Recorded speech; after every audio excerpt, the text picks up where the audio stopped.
আছো 500 টাকা কাঁচা থাল আর একটি কর্পোরাল মুরগি, কালো মুরগি।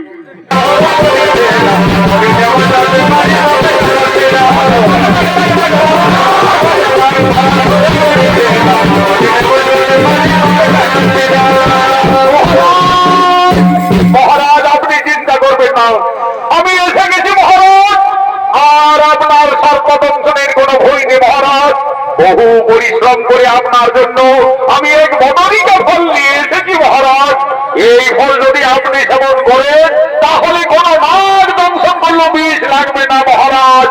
এই দিন মহারাজ, এই দিন মহারাজ, আপনার জন্য আমি বহু পরিশ্রম করে বদরিকা ফল নিয়ে এসেছি। ওই দেখি, ওই দেখি তোমার বদরিকা ফল। এই ফল সেবন করবো, আমি সেবন করবো, তাহলে আমি নিশ্চয়ই বাঁচবো, তাহলে আমি নিশ্চয়ই বাঁচবো। একই একই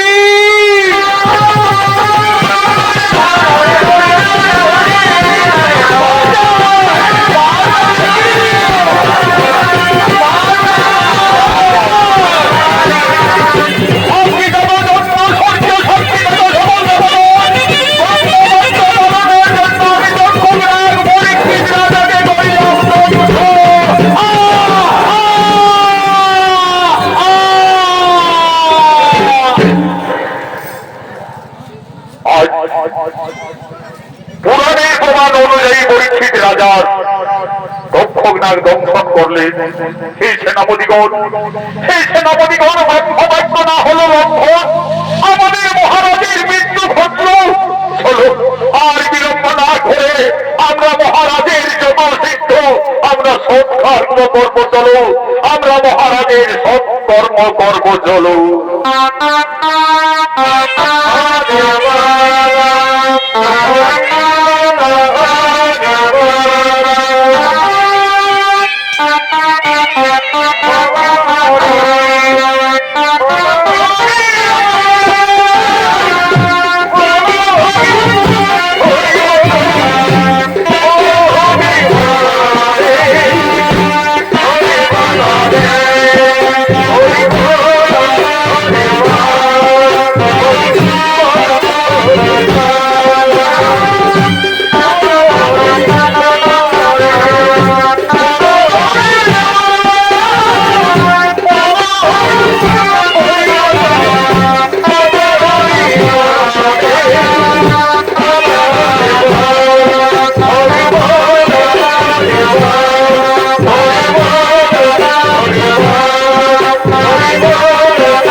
ভাই বোনেরা, মহাভারতের পুরাণের প্রমাণ অনুযায়ী ব্রহ্মসাপ সত্য হলো, পরীক্ষিত রাজার সর্পদংশনে মৃত্যু হলো।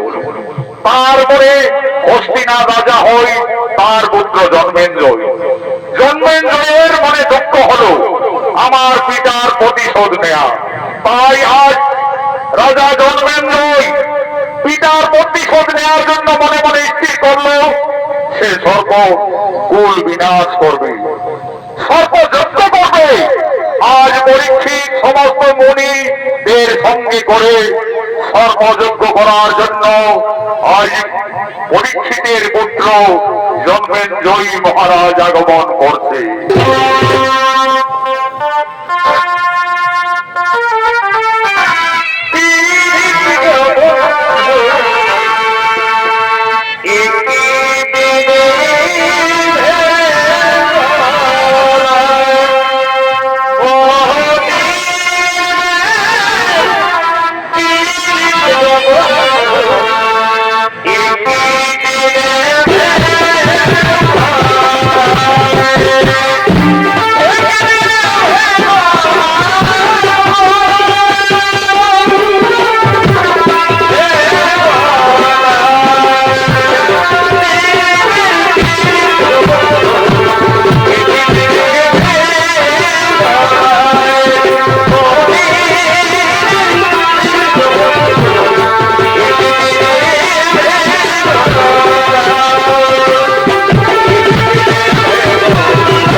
প্রতিশোধ নেব। তাই আমি মহারাজ জন্মেঞ্জয়, আমার পিতার হয়েছে সর্পদংশনে মৃত্যু, পিতৃ হত্যার প্রতিশোধ নিতে আমি এই মুহূর্তে সর্পযজ্ঞ করব। আপনারা আর বিলম্ব না করে নীতি নিয়ম অনুযায়ী সর্পযজ্ঞ আরম্ভ করুন। আজ জন্মেঞ্জয় মহারাজের আদেশে সমস্ত মুনি ঋষি আজ হস্তিনানগরে সর্পযজ্ঞ শুরু করলেন। ও নমো ও নমো ও নমো নিদেবাই নমো নমঃ। এই জন্মেঞ্জয়ের মহাসর্পযজ্ঞে আজ যে যেখানে আছেন সর্প সেই অগ্নিকুণ্ডের দিকে আসছে।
মহারাজ, আপনি যে এই সর্পযজ্ঞ করছেন, আপনি যে এই সর্পযজ্ঞ করছেন, একজন সর্পের জন্য সমস্ত সর্পকুলকে বিনাশ করছেন। এই রাজ্যে স্বয়ং রাজা ধর্মরাজ যুধিষ্ঠির ছিলেন। মহারাজ, এই রাজ্যে স্বয়ং ভগবান শ্রীকৃষ্ণ ছিলেন রথের সারথি। আজ এই রাজ্যে বন্ধ হিংসার রাজ্য বন্ধ করো, বন্ধ করো মহারাজ, আপনার এই পাপ যজ্ঞ আপনি বন্ধ করো। না না ঋষিপুত্র, তুমি দান চাইবে, দান নিয়ে তোমার নিজ আময়ে ফিরে যাও। জন্মেঞ্জয় সর্পকুল্লা বিনাশ করলে কিছুতেই এই যজ্ঞ থামবে না। তাহলে আপনি সংকল্প করুন রাজা, আমি যে দান চাইব আপনি আমাকে সেই দান দিবে। আমি সকল মুনি ঋষির সামনে আমি কথা দিচ্ছি, আপনি যা দান চাইবে আমি সেই দানে দেব। তাহলে মহারাজ, আমি দান চাইছি দক্ষক নাগকে। না, দক্ষক নাগ, দক্ষক নাগ আমার পিতাকে করিয়েছে ধ্বংস, আর দক্ষক নাগকে আমি বাঁচিয়ে রাখবো না, হতে পারে না। দক্ষক বিহনে আপনি যা দান চাইবেন ঋষিবর, জন্মেঞ্জয় রাজা সেই দান দিতে প্রস্তুত রয়েছে। মহারাজ, আপনি না সংকল্প করেছিলেন আমি যা দান চাইব সেই দানেই দিবেন। মহারাজ, দক্ষক নাগকে আমি দান চাইছি, যদি না দিবে তাহলে আমি ফিরিয়ে যাচ্ছি। না না ঋষিপুত্র, ফিরে যাবেন না। আপনি আপনি যা চাইবে আমি যখন কথা দিয়েছি আমি সেই দানেই দেব। হে মুনি ঋষিগণ, এখন আমি কি করি ভাই? মহারাজ, আপনি বন্ধ করুন এই সর্পযজ্ঞ। ঋষি আস্তিক ঠিকই বলেছে মহারাজ, তোমার পিতা পরীক্ষিত রাজা ব্রহ্মসাপ ছিলেন, তার আয়ু ছিল সেই দিনেই শেষ। তাই ঋষি আস্তিক ঠিকই বলেছে মহারাজ। তাহলে আমি যখন কথা দিয়েছি তখন আমি নিশ্চয়ই দক্ষক নাগকেই আমি দান দিচ্ছি। ঋষি কুমার, নিশ্চয়ই দক্ষক নাগকেই আমি দান দিচ্ছি। তাই হবে। তাহলে এক্ষুনি এই মুহূর্তে সর্পযজ্ঞ বন্ধ করো। আজ রীতি আস্তিকের আদেশে জন্মেন্দ্রের সর্বযজ্ঞ বন্ধ হলো। আজ সমস্ত নাগকুল আনন্দ হলো। আজ সমস্ত নাগকুল আবার পাতালে নাগ উৎসব পালন করছে।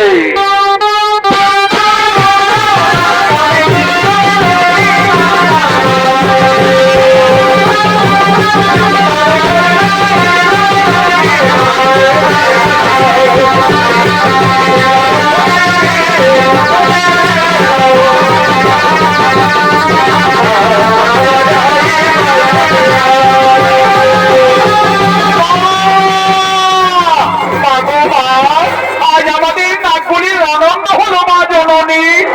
আজ দেবী মা মনসা আজ আনন্দ হলেন। আজ মা মনসা বলছেন, শোনো নাগগণ, আর কোনো তোমাদের ভয় নেই। আমার পুত্র আস্তিক তোমাদের রক্ষা করেছে, তাই আস্তিক মণিকে নাগকুল থেকে আমরা বর দেব। কোথায় পুত্র আস্তিক? মা জননী, আস্তিক মনির প্রণাম নিও মা, আস্তিক মনির প্রণাম নিও। বড় বৎস, নাগকুলের থেকে তুমি যে রক্ষা করলে, আজ সমস্ত নাগগণ আশীর্বাদ করবেন, বর দিবেন। তুমি কি বর চাইছো? হে মাতা, আমার কোন বরের প্রয়োজন নেই। আমি এই বরেই চাইছি, আপনার এই নাগ যদি কোন মানব জাতি রাত্রের অন্ধকারে আস্তিক মনির নাম নেই, তাকে যেন দংশন করে নামাও, তাকে যেন দংশন করে না। আজ আমরা সমস্ত নাগকুল, আজ সমস্ত নাগকুল আমরা শপথ করছি, যদি কেউ আস্তিক মনির নাম নেই, তাহলে আমরা তার কাউকে দংশন করব না। আনন্দ হলো আজ পাতালে নাগ উৎসব করে। বলছেন, জয় মা মনসার দেবী কি, জয় ঋষি আস্তিক কি, জয় জয় মা মনসা, জয়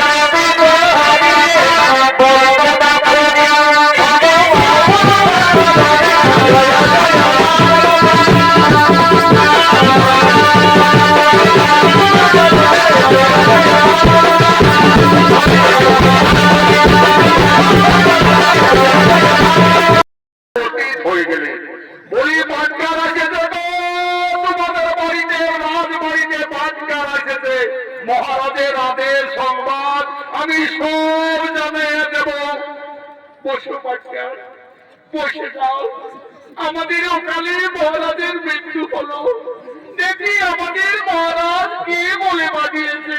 সকল কথা খুলে বলবো মা, সকল কথা বলবো। আমি যখন এসেছি তখন আর তোমাদের কোনো চিন্তা নেই। আমি যা যা মহারাজ বলে গেছে আমি সকলেই তোমাদের কাছে বলবো। বলছে মা পাটকার, বলবি পাটকার? আমার বেশি সময় হলো না পাটকার। আমি যদি মৃত সাপটা জড়িয়ে না দেখি, তাহলে হয়তো আমার মৃত্যু হতো না পাটকার। মা পাটকার, এইটুকুই বলবি পাটকার, যেমন আমার জন্য আমার রানী, আমার ছোট একটি নাতনি আছে, যেন কোনো চিন্তা করে নেই। মার পাটকার, বলবি পাটকার? চক্ষুদানের জন্য যেন একটি কাঁসার থালে একটা কর্পোরালে মুরগি নিয়ে আমার চক্ষুদান করবি পাটকার। আর মন পাটকার, বলবি পাটকার? আর বেশি না নিয়ে 500 টাকা অনুদান নিয়ে সঙ্গে সঙ্গে রাজবাড়ির থেকে ফিরে আসবি। কই গো, আজ পাটকার আছে যে বাড়িতে, এসো। বলছে মার পাটকার, বলবি পাটকার? আমার ছোট নাতনির হাতে আমার যেমন চক্ষু দান দিন, তাহলে এসো। আজ সকলের উপস্থিতিতে আমি মহারাজের আত্মার শান্তি চক্ষুদানের জন্য নিয়ে আসো 500 টাকা, কাঁচা থাল আর একটি কর্পোরাল মুরগি, কালো মুরগি। মার পাটকার, বলবি পাটকার? আর কিছু বলিস না। চক্ষুদান নিয়ে আমার আত্মা বায়ুরূপে ঘুরছে, সঙ্গে সঙ্গে ফিরে আসবি। আজ মা সকলের উপস্থিতিতে আমি মহারাজের দেহে চক্ষুদান করছি। এই দেখো মা, কানতে কানতে কানতে কানতে মহারাজের মৃত্যু হলো সর্বদর্শনে। আর আমি দেখাতে পারছি না মা, আর আমি দেখাতে পারছি না।